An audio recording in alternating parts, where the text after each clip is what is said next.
Welcome to Board Game Binge, the place where we bring you bite-sized, bingeable board game content from across the industry.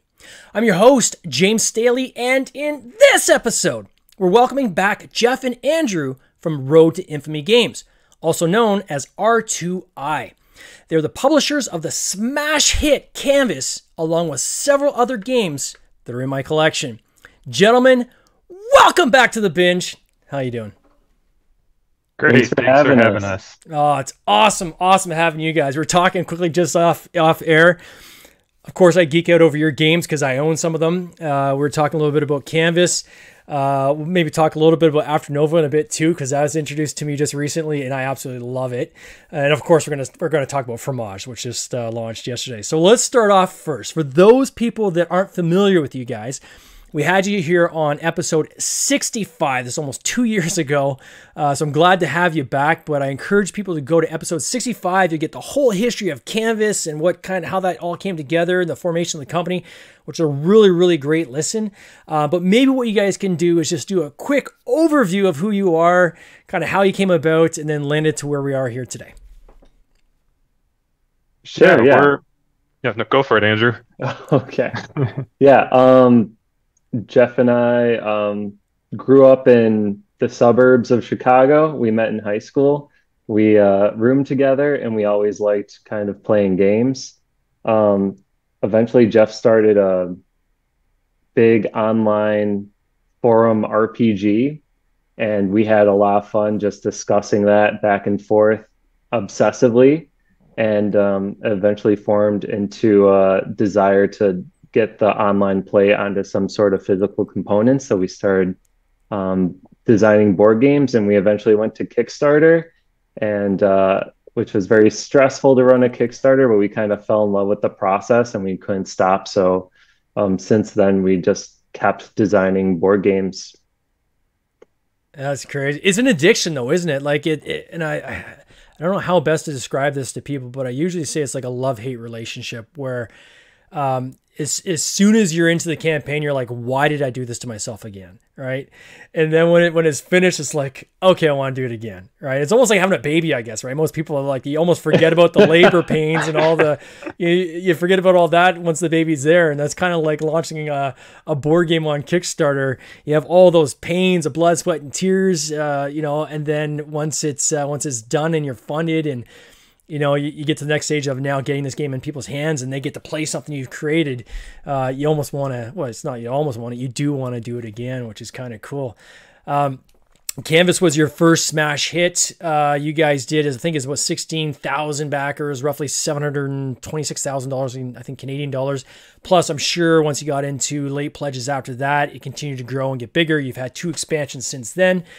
What was that like for you guys as a company? Because you went from being like a part-time kind of doing this on the side, right?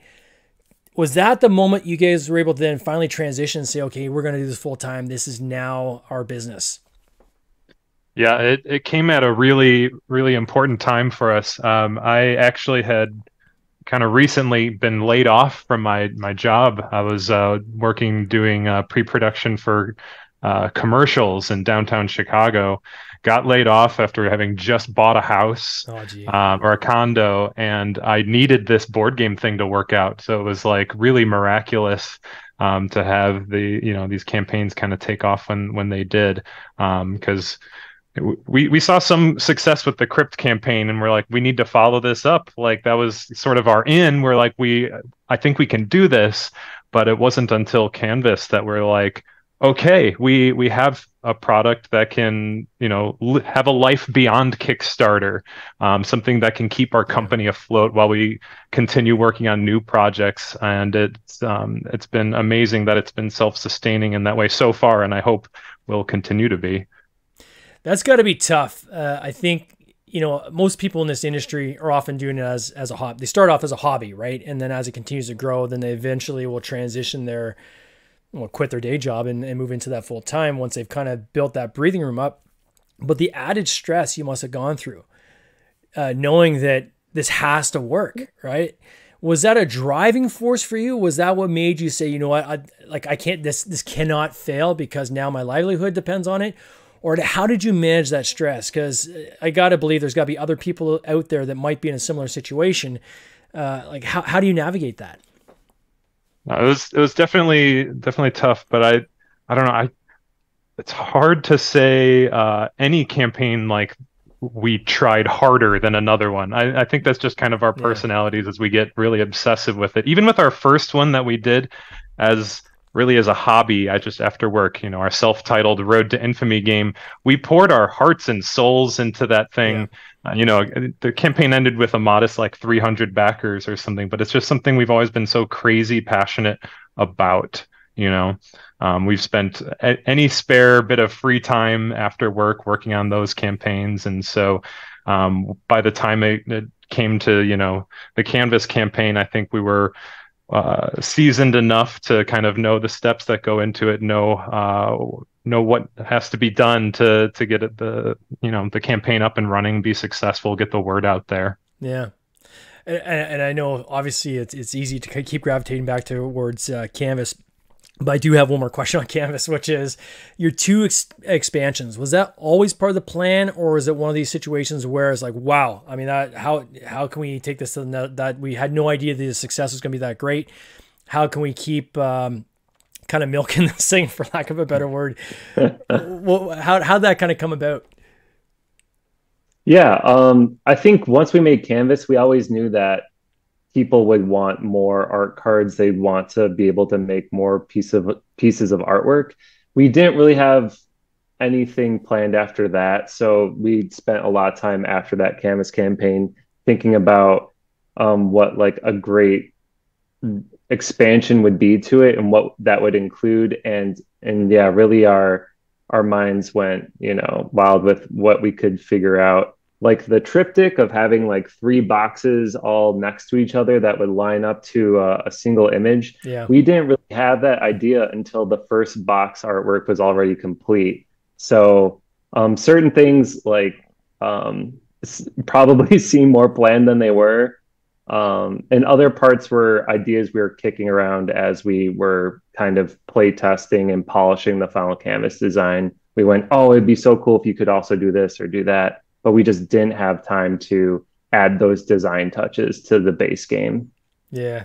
I mean, the boxes are cool, right? How it's one continuous picture now when you line them up. And I was saying to you guys just off air, I was a bit embarrassed, but I had my Canvas copy hanging on my wall, right? Because you guys had this brilliant idea of let's not put anything other than just the artwork on the front. We'll put all the information on the sides and back so somebody can actually hang this on their wall like a painting. And I did. I had it above my calyx with a bunch of other paintings. Totally forgot about it. I hadn't played the game for like a year, and someone was talking about it at one of my game nights. I'm like, oh my god, I own that game. It's on my wall. So I took it down and brought it out about 3 weeks ago to game night. And what a treat being able to get people who hadn't experienced it yet. And it's surprising to me, there's still people out there that hadn't heard of it. And when they got a chance to play it, they're like, this is a super cool game. They absolutely loved it. So it was great. So now I'm like, I don't think I'm going to hang it on my wall. I'm going to keep it beside my other games so I don't forget as I'm pulling my games out for my game night. And that's kind of the experience you go through, I think, with some of these games, right? Where you have a friend, you'll go to your game night and they'll pull out a title and you play it. And you're like, oh my God, that's cool. And then what do? The first thing you do is you either go on the company's website or Amazon or so forth. And I did that with After Nova, right? My friend had backed, I don't even know when this campaign was. I think it was a couple of years ago, wasn't it? Mm-hmm. Before Canvas. Is before Canvas. Well, there you go. I had no idea. And so he pulled out this game and he goes, yeah, I have the Kickstarter copy. You had like with the titanium sides to the cards. And so we're playing it. And of course, I'm instantly sold. I'm like, I got to get this game. So I ordered it that night, and straight off your website. Shocked at how cheap your shipping rates are. So I'll throw that out there to people that are if they're going to order a game, check out these guys' website first, because you're probably going to get it cheaper there than off of Amazon. And then I had the game it was like 5 days later. It's crazy. So we've been pulling that out at now at game night, which has been a lot of fun. When you guys create these games, which are these, for lack of a better word, gateway games, right? So these are games that play in an hour or less. They're easy to teach. They're easy to learn. they got decent level of complexity, so you can have enjoyment for both new players as well as seasoned players. But you just said you came from a background of RPG. So it almost seems like this dichotomy, right? That, why aren't these guys doing like Dungeons and Dragons type games? Like, what led you to go into the gateway side of the business? Was it Andrew? Were you the one that said, "Hey, Jeff, like let's put the RPG aside, let's focus on gateway"? Or how did you guys go in that direction? It's kind of funny. Like Andrew and I grew up playing Dungeons and Dragons, and then when we started working on this RPG thing, I think it started kind of overcomplicated, but we found ourselves drawn to simplifying it, right? And so as we were developing our online RPG, every year it would get simpler and simpler and simpler, and that was sort of the puzzle and interesting piece of the whole game design process. Is like, how do we get all these people to understand what we're saying in as little time as possible, make as little maintenance and extra rules, and by the end of it we had like a really clean little system, and we were so proud of it. So I think that was sort of the beginnings of us wanting to make like really boiled down games. I imagine as full-time publishers now too, there's always an eye on development, right? Here's our development plan for the next 2-3 years, so to speak, and mapping out those different Kickstarters and so forth and those different anchors. I gotta believe the development is faster, right? For a gateway game versus say something like an RPG, which is going to have a lot more written content and so forth in it. So I think even from a practicality standpoint as a publisher, it probably makes a lot of sense to kind of, where you've kind of honed into the zone of gateway games, other than obviously making it accessible to more people, just from a practicality standpoint of turning around more titles. Is that fair? 100%. Yeah. I was going to say, from our experience working on Fromage these past couple of years, it's been night and day difference. Usually our development process has been about a year, but Fromage has been almost twice as much time working on it, despite having a bigger team. We teamed up with Ben Rossett and Matthew O'Malley to work on this game, and just because the game's got so many more rules, it's that many more play tests to make sure you're fine-tuning every aspect of it, balancing every module of the game against all the other modules. Yeah. I'm going to show this game in a second on the screen for people, and there's a bunch of people in the lobby here watching, so I'm going to actually share the screen in a second. But before I do that, how did you meet up with these guys, and when did that decision process happen where you said, we're going to move or evolve, I guess is probably a better word, because you see this often with game designers that turn into publishers, is you evolve from design, publish our own titles to, okay, now in order to keep the frequency going, and now we have so much more of our resources internally focused on the actual launch and production of the games, we don't have as much time to sit down and design. What was that like for you guys to start now taking other people's titles and deciding to publish other people's games? Yeah, so a bit to unpack, but the way we met Ben Rossett is we were both living in Logan Square of Chicago, and through mutual friends, we actually met Don Eskridge, who made like Avalon and a lot of great social deduction games. Yeah. And then he said, "Hey, every once a month I go to this designer board game playtest night. Do you want to come?" And who was the person hosting that night but Ben Rossett, who made, Between Two Cities. So we kind of really fell into like meeting all these great Chicago designers. And after that, we just became really good friends with Ben, and we've stayed in such great contact. So like a while ago now, he contacted us and said, "Hey, I'm looking to design something new. My schedule freed up. Do you guys have any concepts you want to work on?" And Jeff emailed him a list of design concepts, and he picked one out that we had worked on for months but couldn't figure out. And he started getting to work on it. So a lot of what Fromage came from is just like this fun idea of like, we just wanted to be able to work with our friends and like see where it would go. Yeah. And so I think we alluded to before we started the call, you're like, hey, this is a heavier game than you usually Yeah. do. And it's like, it is. It's like the brainchild of Ben Rossett, who does a bunch of crunchy stuff. And then our, you know, I don't know, just inherent need to simplify everything and like try and take something really big and see if we can get the rule set down and get it to a bigger audience without losing any of, you know, kind of the great complexity that he had designed into it, Yeah. you know, so long ago. I So, think there's a second part to that question. Maybe Jeff remembers. yeah, I was going to say, even with the, you're mentioning that you had this idea. So, how far along was the idea before you sent over to him? Was it just, hey, we want to do something about making cheese? It was as detailed as that, or did you kind of We work had on this a whole? Yeah, we had a game called Cask that we were working on. It was a Scotch whiskey themed game, Okay. and it had an aging mechanism that, you know, fromage. It's about aging cheeses. And Yeah. in the original game Cask, it had aging of Scotch whiskeys. It worked very differently, and we had a fully working prototype. It was actually a dice game, and then when we showed that to Ben, he's like, "Oh yeah, that's great. That's a really good basis. I'll work on that." And what he came back with was something like 100% different. It didn't even have dice anymore. And we're like, "Whoa, where did you go with this?" But it still had this really intriguing like aging mechanism to Yeah. it, just in a very different way.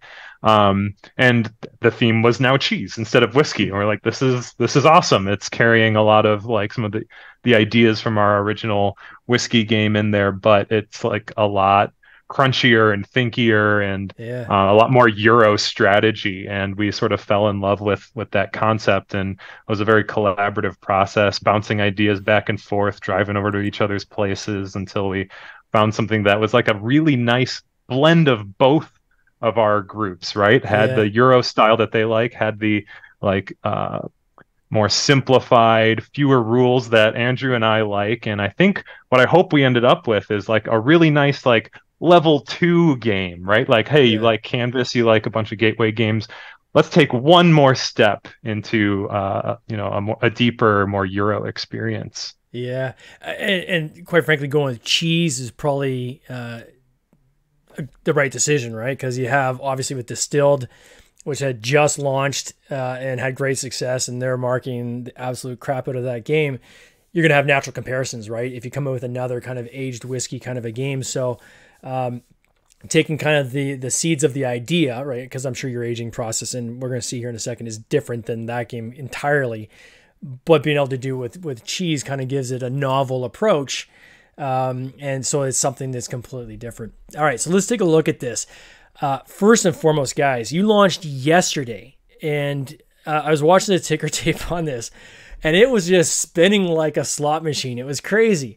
I'm going to put this in Canadian dollars. That's the only way I can see it. But you're at almost $137,000 raised so far since yesterday, on a $13,500 goal. Absolutely smashed your target, obviously. 2,023 backers so far, still 26 days to go. First and foremost, congrats, right? Congrats on Thank that. you. That is incredible, and is certainly a testament not only to, I think, this game, but also the experience you guys have accumulated up to this point in doing campaigns. It clearly shows in what you've done here. I'm going to start going through little pieces of this, and you guys can kind of chime in. Why don't we start first, before we get into these like super cool components? Let's talk about the overall essence of how do you play this game. What can you simplify the explanation of how you would play this game? That for me? Okay.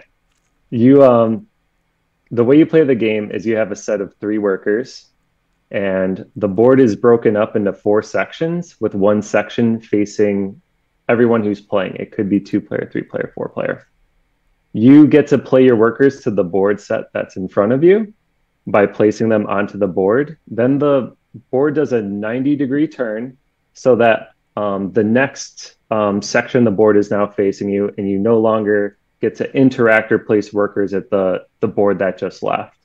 However, based on how you placed your workers, basically aging your cheese, did you age really quick cheeses, really short-term cheeses, or did you try to make like a Parmesan or something, Yeah. workers will come back to you and allow you to then place them in this next location. So you're kind of playing four different mini board games all together, you and the players around you, and you're all interacting with the board in front of you, and then it shifts. Then you have a new kind of puzzle to kind of figure out. It looks super cool. This whole, I guess, the four wedges that you click together to then form the board, which is going to rotate on the table. I think the basic version, you kind of just slide it on the table. The advanced version has a Lazy Susan that it sits on. But it's also, I think it said dual layer, but it looks like it's like 3-layer to me, because you actually have something that slides inside each of these wedges, right? That's right. Yeah, it's a tri-layer board. Tri-layer So board, it's got yeah. cutouts for your cheese bits, but also a slot that you can put little inserts in. It changes the positioning of each cheese so that each time you play the game, it's a little bit different. How many variations is there of this? The iterations and kind of permutations can you do?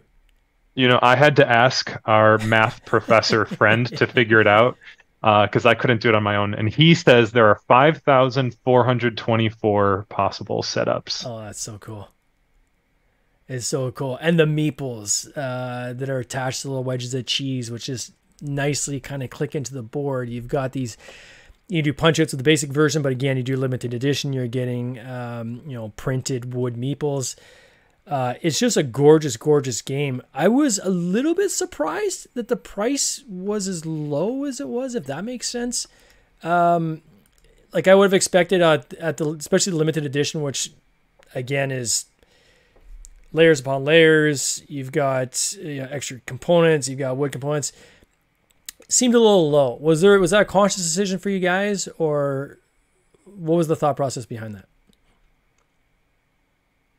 Yeah, I think a lot of it's kind of twofold. We kind of thought, what's a price point that people can kind of stomach nowadays, or kind of see the page Yeah. and say yes to. I think when you get over 50 and you get into the 60s, it's a lot harder to make that, Yeah. immediate purchase. I think the other thing too is, I know like bigger miniature Kickstarters will put their price very high, Yeah. and then because they know a bunch of stretch goals are coming, and so you kind of end up paying for the stretch goals at the front, and then you get them at the back. And we really, I think, put out just like a really high premium product from the get-go. Yeah. And just started there and didn't go, we're gonna hide a bunch of real premium stuff behind, or kind of mask anything from the backer. So I think it was like a transparency thing, and also what we felt people would be really receptive to. Yeah, I mean, it's one of those price points where you're like, this isn't a hard decision, right? Like it's low enough. I think people are probably pretty quick on the buy now button, right? And I think it's on trend too, that we're starting to see more and more campaigns now where companies are not playing the classic games of, okay, let's create like a super basic version and then create all these fake stretch goals and then kind of add it all back in and stuff I'm going to give you anyways. Like I'm starting to see more and more campaigns saying, you know what, we're not playing games. We're giving you the best possible game we can get out of the gate. And if it's for you, great. If it's not, that's fine. But we're not going to do this kind of dance with the fake stretch goals. So kudos to you guys on that. How much testing? Because this is a question that would probably pop in my mind, or did pop in my mind yesterday. You've got these four wedges that click together. So how do they click together? Is there some kind of a notch it sits in, or how does that kind of work? And then how much testing did you guys do with that to make sure these boards are going to kind of last, right, over time? Yeah, so they puzzle piece together on the bottom layer of the board, which is kind of fun because after you piece them together, you actually can't see that seam anymore. There's just a straight seam between the quadrants, because it's only that bottom layer that has that male-female connection. Oh, I see. Okay, yeah. But it's been a long process of testing out various versions of it, and very recently received a slightly revised version that has, wider male ends of the puzzle piece connectors. Any, just subtle change after subtle change. So many versions to just improve it, make sure that, it'll hold up, it'll last. The pieces will stay together as well as possible in any orientation. That was another challenging bit of the sort of engineering of it, is like you have to ensure that no matter which two pieces next to each other, they fit snugly, even though it's like possibly a different die cut line. Yeah. So a little bit of a manufacturing challenge there. A little bit of engineering involved. That's crazy. Now, is this a path that you guys plan to take now as a company to get into some of these crunchier games, these little bit, say, as you said, like a level 2 up a level? Or is this kind of like a one and done? Like, is it a plan, or is it just something that kind of just happened by circumstance? I'd say that, I mean, the door's open now. We had a lot of fun doing this. I think we will probably, if it's just me and Andrew, we'll probably always lean toward doing, our bread and butter, our more welcoming style games. Yeah. I would never shut the door on like, oh, we'll never do another meteor game or medium weight game. But I think that's what we excel at. But we're always opening to partnering with other designers too. And if we meet other designers that just have the right game, sometimes you just gotta jump on it. And even if it's a little bit out of your comfort zone, it's just been a really fun design experience in that way. Yeah, I feel like we follow really interesting component mechanisms or ways to play a game. So this kind of rotating the board and simultaneous worker placement like hooked us right from the beginning. Yeah. We're like, basically, we've never seen a game do it quite like this or have that simultaneous play. So yeah, I think it's for us, I think we want to leave it open to just like a cool, surprising way to present a game and play a game is the thing we're after every time. I guess at the end of the day, it comes down to, is it fun, right? Is it a fun game? Is it something you get excited about? And that's kind of that first step to decide, okay, is this right for the portfolio, right? What do you guys have coming next? Is there, like, I know you guys have got it mapped out. Like, can you talk about it? Is there something coming after Fromage? Like, what's next on deck? Yeah, we've always got projects that we're working on. Something that kind of came up when we were doing the Canvas finishing touches Kickstarter campaign is everyone was asking for a big box. Yeah. And so that's something we've been sort of toying with and experimenting with different ideas of cool box designs, right? Trying to do something a little more than just a large empty two-piece box. If we do something like this, we want it to be a really cool product piece that you're proud of, something that makes the setup real easy. So we've been putting some time and effort into that. We've talked to the artist and he was interested in the project too. So we don't have a formal like launch or anything. It's still in early stages, but it's definitely a project that is in motion right now. Oh, it sounds amazing. I would say look out for a really innovative big box project from us. Oh, that sounds cool. Because I even know like the current box, like the way everything fits in there nicely, the way the mat rolls up. Even quite frankly, the box, the deck holder, right, for dealing out the cards is just so elegant how it sits on the table and you can pull your one card out at a time. It holds everything nice in place. You don't have to worry about the stack kind of falling over and things. So it's clear you guys put a lot of thought in this kind of stuff, which is awesome to see. For anybody that wants to check out this campaign, I encourage them to check it out. I'm backing it myself for sure. It just looks super cool. Go to on Kickstarter, type in Fromage, you'll find it. Or I'll put links in the show notes. If people go to the show notes, you'll see a link directly to the campaign there. Check it out. Jeff, Andrew, I want to wish you all the best for this campaign. I can't wait to see where this lands and can't wait to get my copy. Thanks for having us on. No worries, guys. You take care. Cheers.